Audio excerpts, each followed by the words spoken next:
En esta mañana quiero que meditemos en una carta, la carta a los Hebreos. Quiero pedirles que ustedes puedan buscar en sus Biblias, en la carta a los Hebreos. Vamos a estar meditando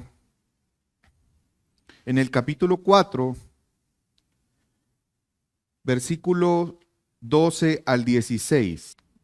Vamos a leer desde el versículo 12. Porque la palabra de Dios es viva y eficaz y más cortante que cualquier espada de dos filos, penetra hasta la división del alma y del espíritu, de las coyunturas y los tuétanos, y es poderosa para discernir los pensamientos y las intenciones del corazón. No hay cosa creada oculta a su vista, sino que todas las cosas están al descubierto y desnudas ante los ojos de aquel a quien tenemos que dar cuentas.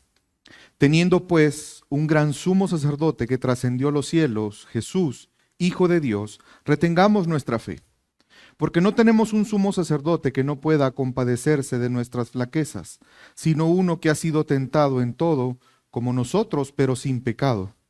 Por tanto, acerquémonos con confianza al trono de la gracia para que recibamos misericordia y hallemos gracia para la ayuda oportuna. Quiero hablarle un poco del contexto, no tanto el contexto histórico quizás del momento en el que fue escrita la carta, sino el contexto de lo que la carta viene desarrollando, porque creo que es muy importante para tener un entendimiento correcto de este texto, que creo que son dos porciones de esta carta muy conocidos por los creyentes. Vemos que la carta a los Hebreos es una carta que el tema principal es mostrar la trascendencia de Cristo, la superioridad de Cristo. Pero la intención de mostrar la superioridad de Cristo es un llamado a mantenernos fieles a Él. Vemos entonces cómo se presenta desde el capítulo 1 a Cristo como superior, empezando por la revelación, es decir, que Dios ha hablado en otros tiempos por medio de los profetas, pero ahora nos ha hablado a través de su Hijo. Y comienza a desarrollar la superioridad de Cristo como revelación de Dios, y luego continúa hablando de la superioridad de Cristo sobre los ángeles. Recuerde que los ángeles son mediadores de Dios, son mensajeros de Dios. Si usted recuerda, Dios utilizó a los ángeles en el Antiguo Testamento para traer mensajes específicos y para cumplir propósitos en específico. Pues la carta a los Hebreos nos hace reflexionar que Jesús es superior a los ángeles.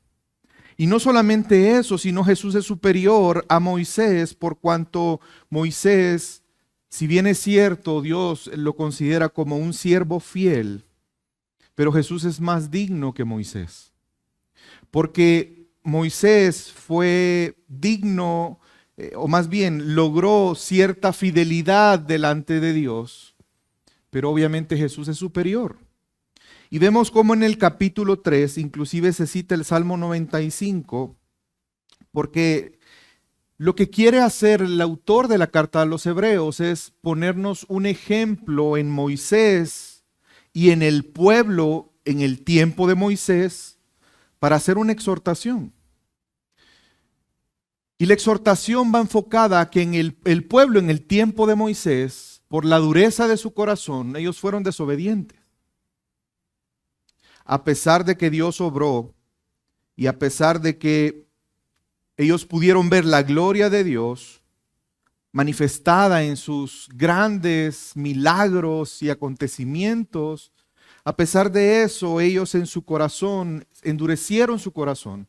Y esa dureza de corazón les llevó a incredulidad y esa incredulidad los llevó a apartarse de Dios. Por lo tanto, la exhortación para los que leemos esta carta es a ver ese ejemplo. Y si bien es cierto, ellos tenían un líder que Dios usó para libertarlos, Jesús es más grande como libertador. Pero en algo que tenemos en común con el pueblo de ese tiempo es la tentación que por la dureza del corazón, producto del pecado, podamos apartarnos de Dios. Y esa exhortación continúa. Y la importancia de esa exhortación es que la incredulidad les llevó a algunos en ese tiempo a no disfrutar del reposo. Recuerden que ellos tenían una promesa. ¿Cuál era la promesa? Que Dios los iba a libertar de Egipto para llevarlos ¿a dónde? A la tierra prometida. Y esa tierra prometida era el lugar de descanso para ellos. Pues el autor de Hebreos nos recuerda que algunos del pueblo no disfrutaron del descanso. Y la razón fue por lo que menciona antes, por la dureza del corazón, producto del engaño del pecado, no lograron disfrutar del descanso porque obviamente Dios los obró con justicia. Por lo tanto, la mirada es a entender y pensar en ese ejemplo y aprender de él. Y de hecho, si usted lo lee en el capítulo 3, hay una exhortación a que no vaya a ser que a algunos en este tiempo les pase lo mismo. Que no disfruten del descanso prometido por la incredulidad que proviene de la dureza del corazón, producto del pecado. Y en realidad es un llamado, si usted ve el contexto anterior del texto que leímos, es un llamado a confiar en Dios, permanecer en Él para disfrutar del reposo eterno del cual esperamos. Y ese es el contexto, hermanos, de lo que acabamos de leer. Es decir, que así como el pueblo fue sacado recuerden que Moisés fue quien liberó al pueblo, Dios a través de Moisés, de Egipto. Pero Moisés los llevó hasta la tierra prometida. No. ¿Quién los llevó a la tierra prometida? Josué. Pues Jesús es más grande que Josué, porque Él llevará a su pueblo a una tierra prometida, a un descanso eterno. Pero una vez más, la advertencia de ver el ejemplo y no caer en la dureza del corazón, en la desobediencia que nos lleve a no disfrutar de eso.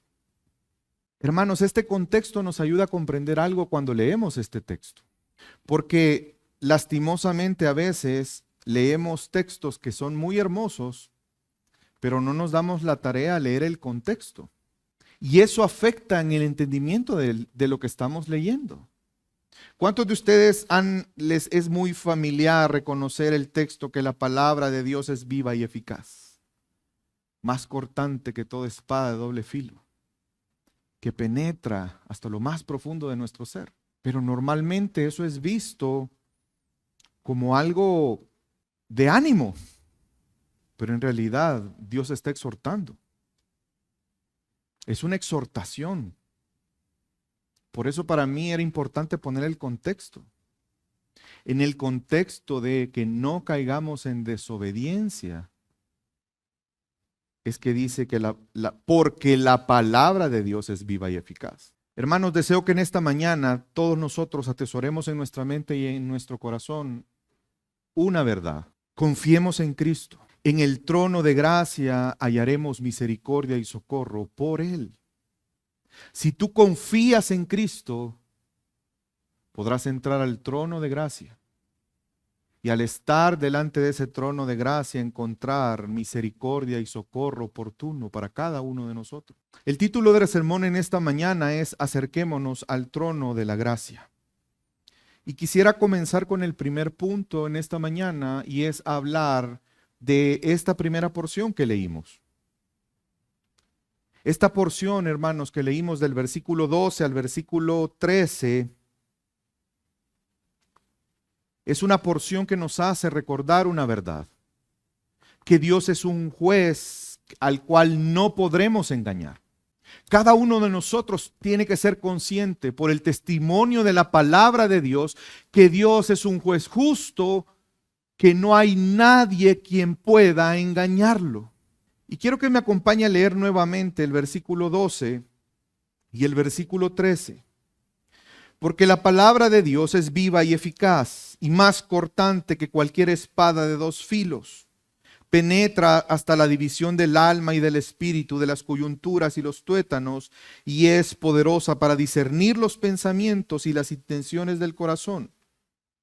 No hay cosa creada oculta a su vista, sino que todas las cosas están al descubierto y desnudas ante los ojos de aquel a quien tenemos que dar cuenta. Todos nosotros como creyentes podemos decir amén a esto. Pero muchas veces en el día a día pareciera que no somos conscientes de esta verdad. Y quiero que note que la palabra de Dios tiene tres características. Vemos en este texto tres características de la palabra de Dios. En primer lugar, la palabra de Dios es viva y eficaz. Pero antes de entrar a ese punto, quiero hacerte una pregunta. Y de verdad te pido que te tomes unos segundos en dar una respuesta a ti mismo. ¿Cómo consideras tú la palabra de Dios para tu vida? ¿Qué es la palabra de Dios para ti? Yo he escuchado muchas cosas cuando he hecho esa pregunta. Quizás las más frecuentes es ver a la Biblia como un manual. Como un manual en varios sentidos. Algunos ven la Biblia como un manual de comportamiento. Es decir, la Biblia me dice qué tengo que hacer y qué no tengo que hacer. Y ven a la Biblia como un manual para regirse en cómo caminar en la vida. Para otros que se ponen un poco más filosóficos y han denominado a la Biblia como el manual del fabricante. El problema de esa perspectiva es que lo que se está diciendo es que la Biblia fue dada por Dios con el propósito de que nos entendamos a nosotros mismos. Porque como Él nos hizo, así como cuando una marca hace un televisor, hace un microondas, hace una cocina, tú tienes que leer el manual para entender y saber cómo usarlo. Y muchos ven la Biblia como eso, como un manual del fabricante. Otros lo ven como un libro de historias. Un libro que contiene muchas historias, historias interesantes, historias increíbles. Y para algunos literalmente increíbles. Pero lo que nos dice este texto, hermanos, es que la palabra de Dios es viva y es eficaz. Y es que a veces perdemos la conciencia que la palabra de Dios, al hablar de la palabra de Dios, tenemos que hablar de Dios. La palabra de Dios no es un libro cualquiera. La palabra de Dios literalmente es Dios hablando. Y vemos que la palabra de Dios está íntimamente relacionada con Dios. De tal forma que si tú lees la palabra de Dios y meditas en ella, tú puedes llegar a conocer a Dios. Porque la palabra de Dios manifiesta quién es Dios. No por las historias que están ahí únicamente, sino porque la palabra es inspirada por Dios y refleja el carácter de Dios. Por eso encontramos en muchos lugares dentro de la misma palabra que la palabra es calificada, por ejemplo, como perfecta. ¿Por qué la palabra de Dios es perfecta? Por eso. Porque es palabra de Dios. Porque Dios es perfecto. ¿Por qué la palabra de Dios es justa, es buena, es santa? Porque Dios es justo, bueno y santo. Hermanos, no podemos desvincular la palabra de Dios mismo. Porque si desvinculamos la palabra de Dios, entonces sería un libro más. De tal manera que la palabra de Dios nos hace conocer a Dios. Porque es Dios mismo hablando. Entre tú más escuchas a una persona, más le conoces. Entre tú más tienes tiempo con esa persona y la escuchas hablar, la escuchas como piensa, más le conoces. Hermanos, la palabra de Dios está tan ligada con Dios que la Biblia nos dice que el Verbo se hizo carne y habitó entre nosotros y vimos su gloria, gloria como la del unigénito del Padre, lleno de gracia y de verdad. El Logos encarnado, la palabra de Dios. Y ahí toma mucho sentido porque la palabra de Dios es viva. La palabra de Dios es viva porque Dios está vivo. Y Dios sigue obrando a través de ella. Dios sigue revelándose generación tras generación a través de su palabra. Pero también la palabra es eficaz. Porque no es posible que alguien pueda frustrar los planes de Dios. No es posible que alguien pueda frustrar los propósitos de Dios. No es posible que alguien pueda impedir la voluntad de Dios. Por lo tanto, su palabra es eficaz. Es decir, su palabra cumple los propósitos que Dios ha designado a través de ella. La palabra de Dios es eficaz para dar a conocer a Dios. Si tú quieres conocer a Dios, no puedes hacerlo alejado de la palabra de Dios.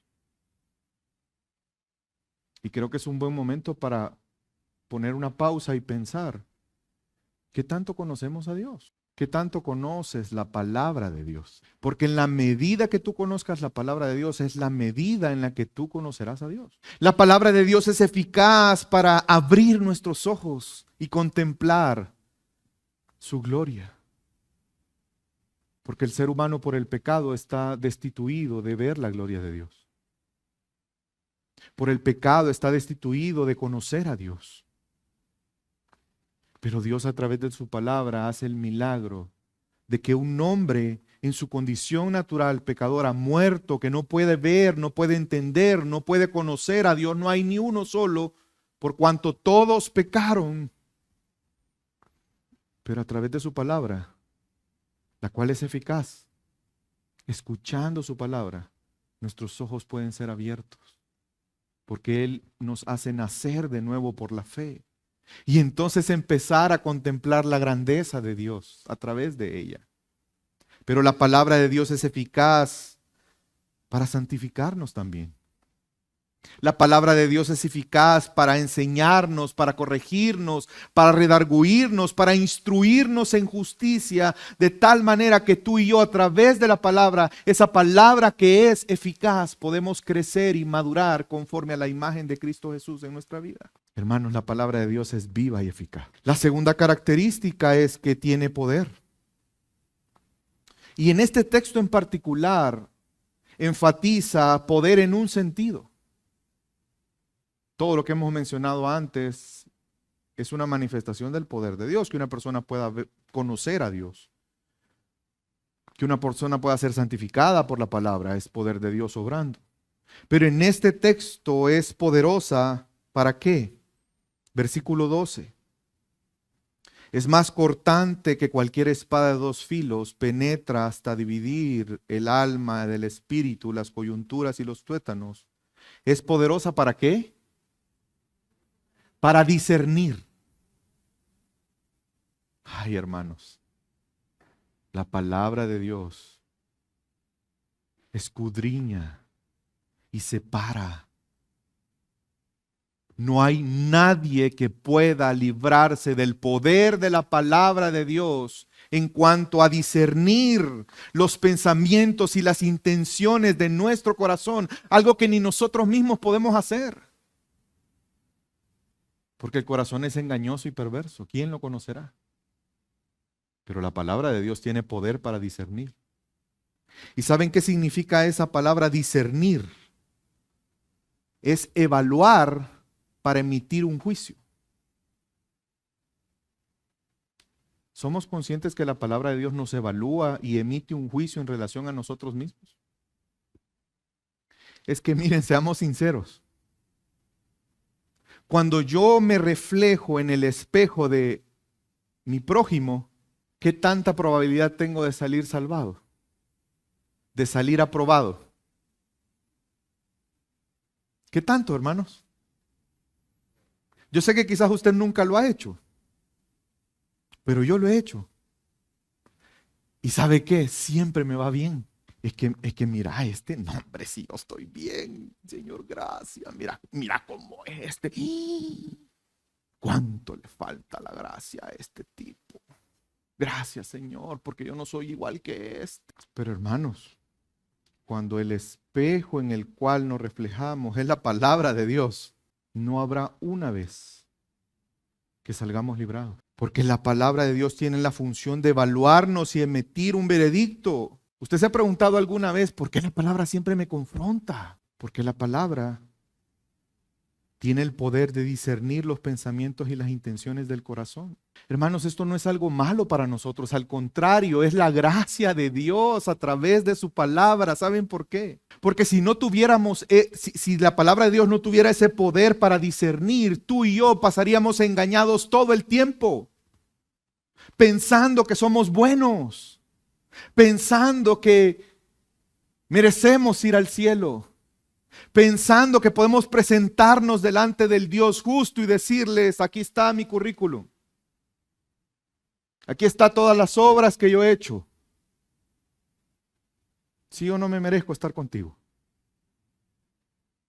Hermanos, seamos sinceros, ese es nuestro orgullo, que nos hace pensar y somos engañados por el pecado. No olvide el contexto de lo que acabamos de leer. El contexto es que nos pone de ejemplo a Israel en el tiempo de Moisés, que por la dureza de su corazón y el engaño del pecado no disfrutaron del descanso. ¿Ve cómo es la bondad de Dios? Y es triste cómo a algunas personas esto no les gusta. Quieren venir a un momento de adoración comunitaria al Señor, congregarse, pero quieren que la palabra de Dios no discierna, sino que les anime a ser mejores. Tú puedes. Vamos. Y es que no tenés ni idea lo que sos. Exactamente, porque estás engañado por el pecado. Y necesitamos de la palabra de Dios que nos lo muestre. Hermanos, la palabra de Dios, es cierto, nos anima. Y no estoy diciendo que la palabra de Dios no traiga ánimo a nuestra vida. Pero no podemos negar que la palabra de Dios tiene poder para discernir. Una vez más, discernir es hacer una revisión para emitir un juicio. Si a ti no te gusta que al escuchar la palabra de Dios, tú seas confrontado por ella, o si tú estás prefiriendo predicaciones, sermones, enseñanzas, que en la palabra de Dios no te confronta, ojo, ten cuidado, no vaya a ser que seas engañado por tu propio pecado. Algo ahí no está bien. Hay personas que han sido muy sinceras conmigo y me han dicho, pastor, ¿sabe qué? Yo no voy a seguir congregándome aquí, muchas gracias. Porque mucho se habla de pecado. Yo quiero salir el domingo, mire, tengo tantos problemas y yo lo que quisiera es venir y salir animado. Y quizás el problema es que tiene tanto problema porque quizás hay tanto pecado en nuestra vida. Y en lugar de verlo como una gracia de Dios, lo vemos como un problema. Es que, hermanos, a todos nos gusta que nos digan que todo está bien, ¿o no? Aunque no sea cierto. Nos encanta que nos digan, no, si es que mejor se arruina. Tú estás bien, todo el mundo está mal, tú estás bien. Que se arrepienta todo el mundo, tú estás bien, no te preocupes, vamos, dale, sigue adelante. Saca el campeón que hay dentro de ti. Tu mejor vida hoy. ¡Vamos! ¿Y saben por qué la palabra de Dios tiene esa facultad de discernir? Porque nada está oculto a ella. Mire lo que dice el versículo 13. No hay cosa creada oculta a su vista, sino que todas las cosas están al descubierto y desnudas ante los ojos de aquel que tenemos que dar cuentas. Y se da cuenta cómo aquí vincula la palabra de Dios con Dios. Porque ¿a quién tendremos que darle cuentas? Pero empieza hablando de la palabra. No hay cosa creada oculta a su vista. Viene hablando de la palabra. Y nos termina diciendo ante los ojos de aquel que tenemos que dar cuenta. Hermano, no podemos separar la palabra de Dios de Dios. La palabra de Dios no hace un examen superficial. Y eso es lo complicado para nosotros. Porque a un juez de este mundo podemos engañarles. Uy, eso pasa cada rato. A cada rato los jueces, los pobrecitos son engañados. Pero Dios no. ¿Por qué? Porque la palabra de Dios penetra a tu ser, a tu vida, a tu mente, a tu corazón. Escarba, separa de tal manera que logra llegar a tus intenciones, a tus pensamientos, a algo que nadie más conoce, probablemente solo tú. Pero eso no se escapa a Dios. No podemos separar la palabra de Dios, es una expresión de su ser y su carácter. Y Dios va a juzgar por la misma palabra, es un instrumento para juzgarnos, pero no con el propósito de destruirnos, sino para salvarnos. Miren lo que Jesús les dijo. Acompáñenme a leer Juan 12, 47 y 48. Lo que Jesús enseña en este sentido. Al que oye mis palabras y no las guarda, ¿qué dice Jesús? Yo no lo juzgo. ¡Ah, qué chévere! Ah, pues, qué bonito está el cristianismo. Nadie nos va a juzgar. Mire lo que sigue diciendo. Porque no he venido a juzgar al mundo, sino a salvar al mundo. El que me rechaza, ¿recuerda el contexto de Hebreos? El pueblo rechazando a Dios por desobedecer a Dios por la dureza de su corazón, producto del pecado. Y no recibe mis palabras, tiene quien le juzgue. La pregunta es ¿quién? ¿Quién juzgará? ¿Quién, hermanos? La palabra que ha hablado ella le juzgará en el día postrero. ¿Ven cómo esta porción es una advertencia? La palabra de Dios es viva y eficaz, capaz con el poder de discernir, para descubrir las intenciones y los pensamientos. Por eso si tú estás aquí en esta mañana y tu fe no está en Cristo, y tú piensas que tus buenas obras, tu conducta, tu concepto de buena gente va a llevarte delante de Dios y va a enfrentar, tú vas a enfrentar a ese Dios justo y el cual va a juzgar.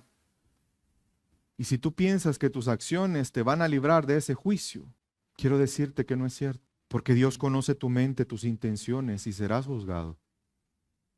Porque la paga del pecado es muerte. Y la muerte es separación.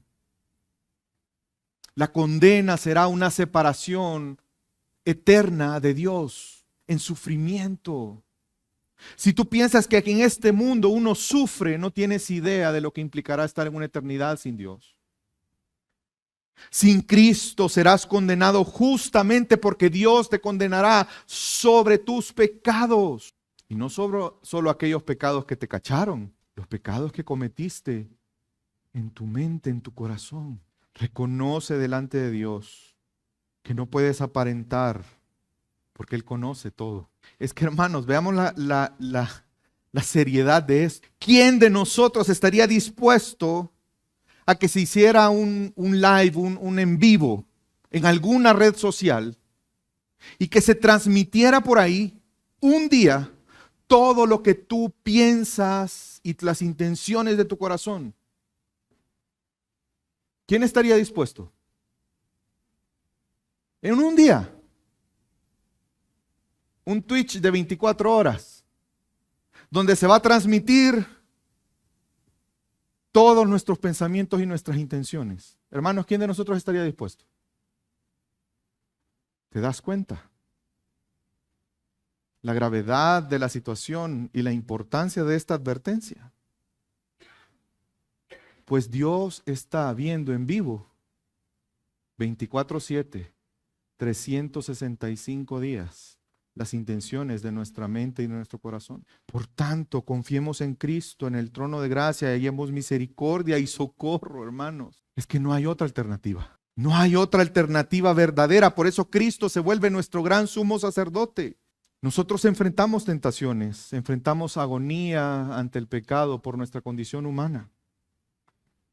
La pregunta es, ¿le importa esto a Dios? Porque muchos acusan a Dios de ser indiferente. ¿O nunca ha escuchado usted ese argumento de, pero es que si Dios es bueno, ¿por qué mueren los niños en África de hambre? ¿A Dios le interesa nuestro sufrimiento? Sabiendo esta realidad de que si hacemos una radiografía de nuestra mente y nuestro corazón y vemos cuán maldados somos los seres humanos, La pregunta es, ¿hay esperanza ante eso? Y la respuesta es sí. Por eso hay una exhortación aquí de retener nuestra fe. ¿Por qué? No porque tú tengas la capacidad de mejorar, de cambiarte a ti mismo, de ser buena persona. No. ¿Saben por qué podemos retener nuestra fe? Porque no solamente tenemos un sumo sacerdote, tenemos un gran sumo sacerdote. Versículo 14, teniendo pues un gran sumo sacerdote que trascendió los cielos, Jesús, el Hijo de Dios. ¿Cuál es la exhortación, hermanos? Retengamos nuestra fe. No permitas que el pecado te engañe. Más bien expón tu Biblia, tu vida a la Biblia, a la palabra de Dios. Pero ¿qué pasa, pastor, cuando me doy cuenta que soy malvado? Lo reconozco, fallo, peco. ¿Qué hago? ¿Usted nunca ha vivido la frustración de querer cambiar y no poder cambiar? De verdad, de llegar a un punto inclusive de que haya dolor en tu corazón y llegue esa desesperación de saber qué hacer para cambiar eso que tú sabes que no está bien. Esa es la buena noticia, que tenemos un gran sumo sacerdote. Este que en su condición humana fue ungido por Dios como profeta, sacerdote y rey. Este que no es un sacerdote, un sumo sacerdote cualquiera. Es más grande que Aarón. Si tú sigues leyendo en el capítulo 5, te vas a dar cuenta cómo habla de la supremacía de Jesús sobre Aarón, y menciona a Aarón porque él fue el primer gran sumo sacerdote. ¿Qué hace un sumo sacerdote? Bueno, tenía varios propósitos o varias funciones que todas tenían que ver con la adoración. Por ejemplo, el sumo sacerdote era responsable de velar porque se cumpliera el pacto. Él debía de cumplir el pacto, pero también dirigir al pueblo al cumplimiento del pacto con Dios. Implicaba representar a la nación de Israel. El sumo sacerdote se volvía en representante del pueblo de Dios. Tenía una gran responsabilidad de procurar dirigir al pueblo hacia Dios y al cumplimiento de su pacto, y él se volvía un representante del pueblo. Qué gran privilegio, pero qué gran responsabilidad. De hecho, él se dedicaba al manejo regular de los sacrificios y las ofrendas para bendición de las personas, pero también para el perdón de los pecados. De hecho, él una vez al año entraba al lugar santísimo delante de la misma presencia de Dios para presentar sacrificios para el perdón de pecados propios y del pueblo. De hecho, él tenía que limpiarse primero.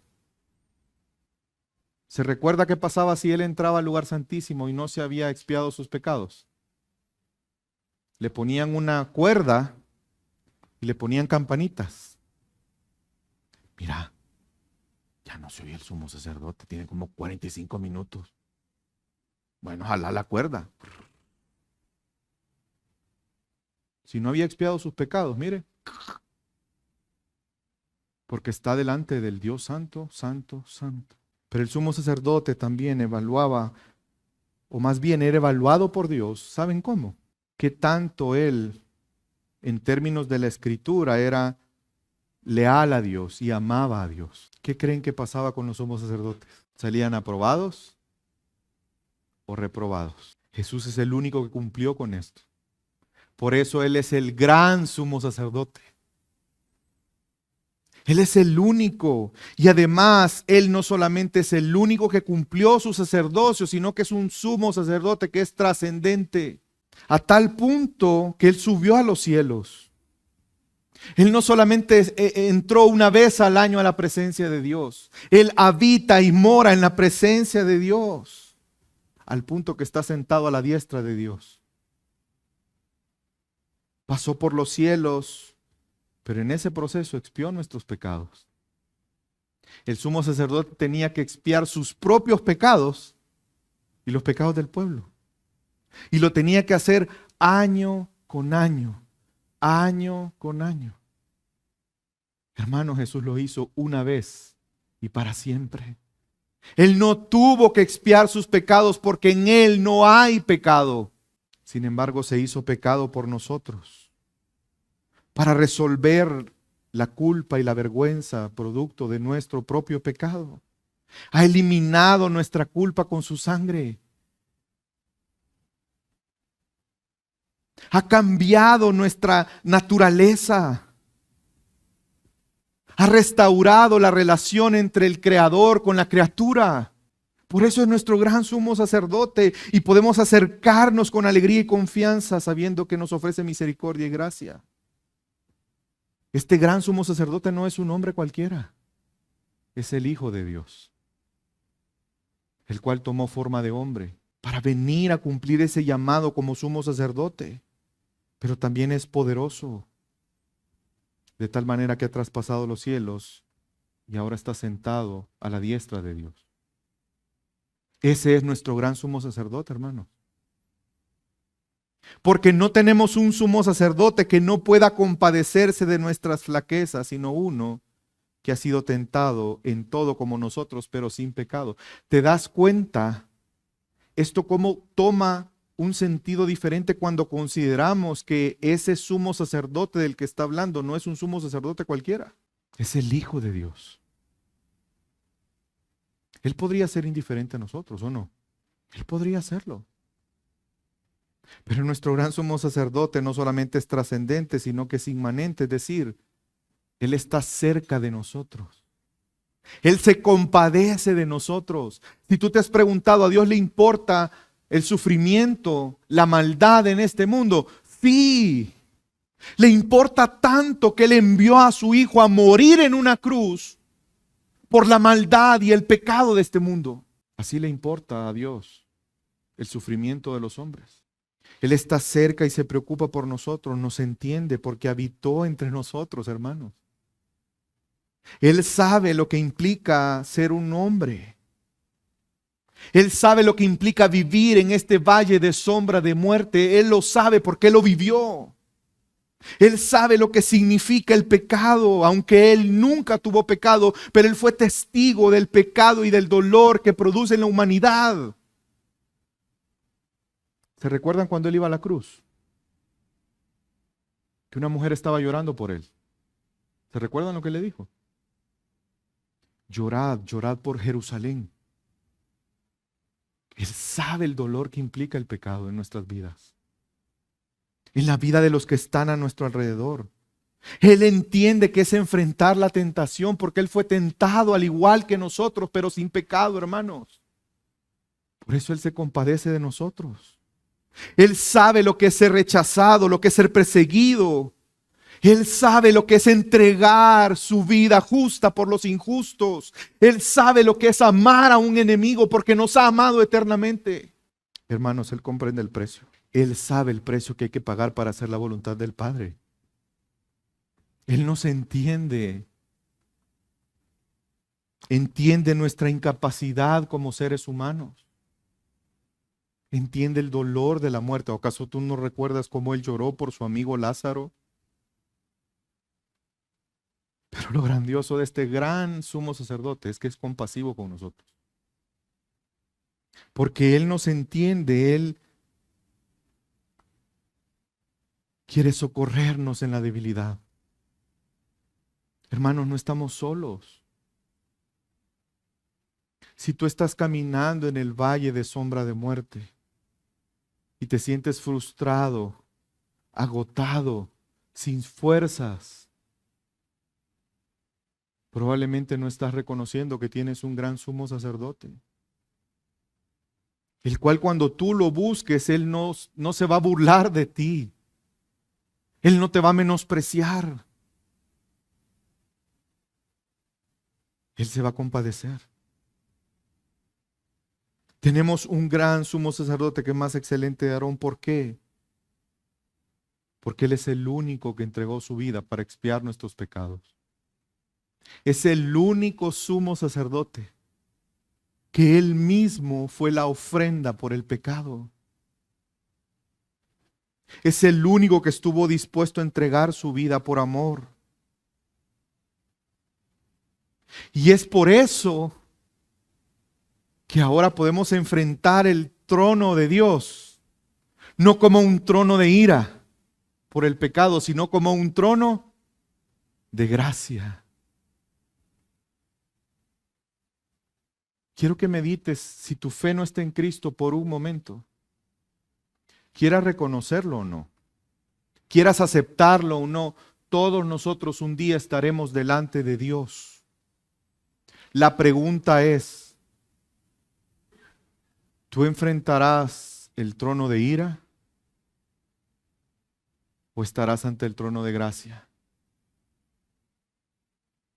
Porque hoy, y hoy puedes estar ante el trono de la gracia. Hoy puedes encontrar perdón de tus pecados. Hoy. Pero para eso tienes que reconocer tu condición delante de Dios. Tienes que reconocer tu pecado. Tienes que reconocer que solamente Cristo es el sumo sacerdote por medio del cual podemos entrar confiadamente ante el trono de la gracia. Hermanos, retengamos nuestra fe, porque tenemos un gran sumo sacerdote. Si tú ya estás en Cristo, no dudes, no flaquees. Retengamos nuestra fe. Por lo tanto, el llamado en esta mañana es a que confiemos en Cristo, porque en el trono de gracia hallamos misericordia y socorro. Y el último punto que quiero abordar en esta mañana, que podemos ver en este texto, es que hay un llamado para nosotros. Si tú estás en Cristo, hay un llamado para ti, para mí hoy. ¿Cuál es el llamado? A entrar confiadamente al trono de la gracia para hallar misericordia y socorro. Hermanos, ¿habrá un día de nuestra vida que no necesitemos gracia y socorro para nosotros? La pregunta es, tenemos esta gran bendición de tener un gran sumo sacerdote. ¿Estás disfrutando de esa bendición todos los días? ¿Por qué recordar que por Él y su obra y sus méritos podemos entrar delante de un Dios santo, santo, santo? Porque podemos encontrar lo que necesitamos para permanecer firmes. Cuando en este texto dice que retengamos nuestra fe, es un llamado a la firmeza en la fe.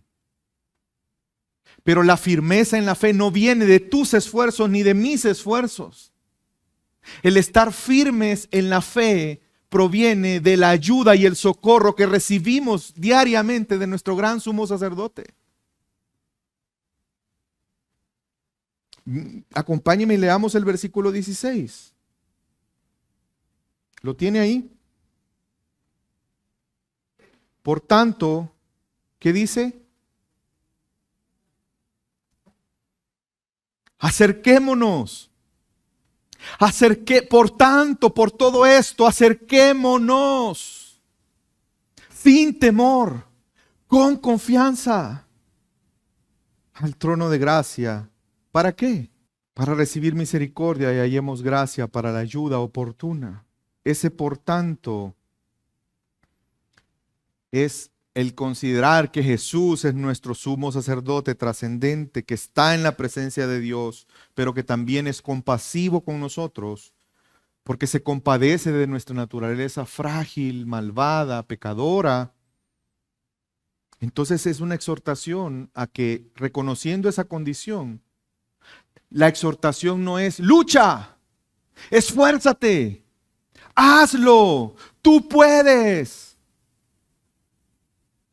Porque eso es una mentira. La exhortación es, acércate con confianza al trono de la gracia. Hermanos, estamos haciendo eso. ¿Quién de ustedes experimentó estas dos situaciones? Escuchar que uno de tus padres te llama y uno bien sabe cuando están enojados. ¿Ve? ¿Cómo te acercas tú? Recuerda, quizás tienes muchos años que viviste esa etapa de niño, de adolescente, y que tus padres te llamaban el nombre completo. Carlos Rodrigo, venga para acá. Uy, ¿qué hice? ¿O qué no hice? ¿Cómo te acercas tú? Sinceramente, ¿cómo uno se acerca? Con temor, con duda, con incertidumbre. Pero si tú sabes que terminó el año y tuviste una excelente notas y fuiste el número 1 en la clase. Estás esperando que te llamen. Hermanos, eso es lo que el texto nos está diciendo. Acércate con confianza, con tranquilidad, con alegría. No con temor, no con duda. Si tú ves a Dios con esa imagen en el cual nunca vas a poder agradar, es cierto. Pero recuerda que Cristo ya lo hizo por ti. Y por ese gran sumo sacerdote nos acercamos delante de Él, ya no como al trono de gracia, sino como al trono de ira, sino como de gracia. Y lo que Él quiere, ¿sabe qué es? ¿Qué quiere Él por lo cual nos anima que nos acerquemos ante su trono? Ayudarnos, porque Él se compadece de ti y de mí, porque Él sabe que necesitamos ayuda. La pregunta es, ¿tú estás buscando oportunamente? ¿Te estás acercando oportunamente? Porque el punto es ese, acercarte oportunamente. Imagínense si hubiera un incendio en una casa. ¿Cuándo sería oportuno llamar a los bomberos? ¿Cuando empieza el incendio o cuando el incendio llegó al techo de la casa? ¿Hace una diferencia en qué momento llamas a los bomberos? Que lleguen rápido es otra cosa. No estoy hablando mal de los bomberos. Un hermano nuestro es bombero. Ya me está haciendo ojos. Sí, ya me está haciendo ojos. No, a veces no llegan rápido porque la gente ni siquiera se aparta. Oye las sirenas y no se apartan. Pero el punto es la llamada oportuna. ¿En qué momento es? Hermanos, ¿estamos siguiendo ante el trono de gracia oportunamente? ¿O tú vas cuando ya se incendió todo? Cuando ya intentaste apagarlo, ya te acabaste las cubetas, se incendiaron las cubetas y ya no hay nada más que nadie pueda hacer, entonces llamas. Acerquémonos oportunamente para hallar la oportuna ayuda que nuestro gran sumo sacerdote quiere hacernos. El llamado en esta mañana es que confiemos en Cristo y que esa confianza nos lleve al trono de la gracia para hallar misericordia y oportuno socorro. Vamos a orar.